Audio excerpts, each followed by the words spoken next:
Exodus 21. These are the laws you are to set before them. Hebrew servants. If you buy a Hebrew servant, he is to serve you for 6 years. But in the 7th year, he shall go free without paying anything. If he comes alone, he is to go free alone. But if he has a wife, when he comes, she is to go with him. If his master give him a wife, and she bears him sons or daughters, the woman and her children shall belong to her master, and only the man shall go free. But if the servant declares, I love my master and my wife and children, and do not want to go free, then his master must take him before the judges. He shall take him to the door or the doorpost and pierce his ear with an awl. Then he will be his servant for life. If a man sells his daughter as a servant, she is not to go free as male servants do. If she does not please the master who has selected her for himself, he must let her be redeemed. He has no right to sell her to foreigners because he has broken faith with her. If he selects her for his son, he must grant her the rights of a daughter. If he marries another woman, he must not deprive the first one of her food, clothing, and marital rights. If he does not provide her with these 3 things, she is to go free without any payment of money. Personal injuries.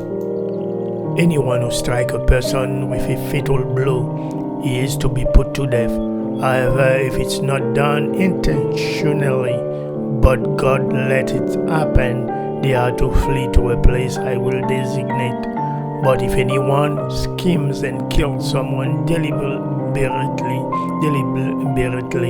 that person is to be taken from my altar and put to death. Anyone who attacks their father or mother is to be put to death. Anyone who kidnaps someone is to be put to death, whether the victim has been sold or is still in the kidnapper's possession. Anyone who curses their father or mother is to be put to death. If people quarrel and one person hit another with a stone and with their fist, and the victim does not die but is confined to bed, the one who struck the blow will not be held liable.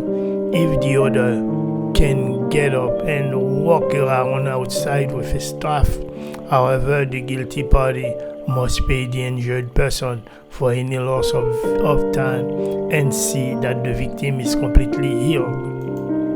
Anyone who beats their male or female slave with a rod must be punished. If the slaves die as a direct result, but they are not to be punished if the slave recovers after a day or 2, since the slave is their property. If anyone are fighting and hit a pregnant woman, and she gives birth prematurely, but there is no serious injury, the offender must be fined whatever the woman's husband demands and the court allows. But if there is serious injury, you are to take life for life, eye for eye, tooth for tooth, hand for hand, foot for foot, burn for burn, wound for wound, bruise for bruise. An owner who hits a male or female slave in the eye and destroy it must let the slave go free to compensate for the eye. And an owner who knocks out the tooth of a male or female slave must let the slave go free to compensate for the tooth. If a bull gores a man or a woman to death, the bull is to be stoned to death, and its meat must not be eaten. But the owner of the bull will not be held responsible. If, however, the bull has had the habit of goring and the owner has been warned but has not kept it penned up, and it kills a man or a woman, the bull is to be stoned and its owner also be put to death. However, if payment is demanded, the owner may redeem his life by the payment of whatever is demanded. The law also applies if the bull gores a son or daughter. If the bull gores a male or a female slave, the owner must pay 30 shekels of silver to the master of the slave, and the bull is to be stoned to death.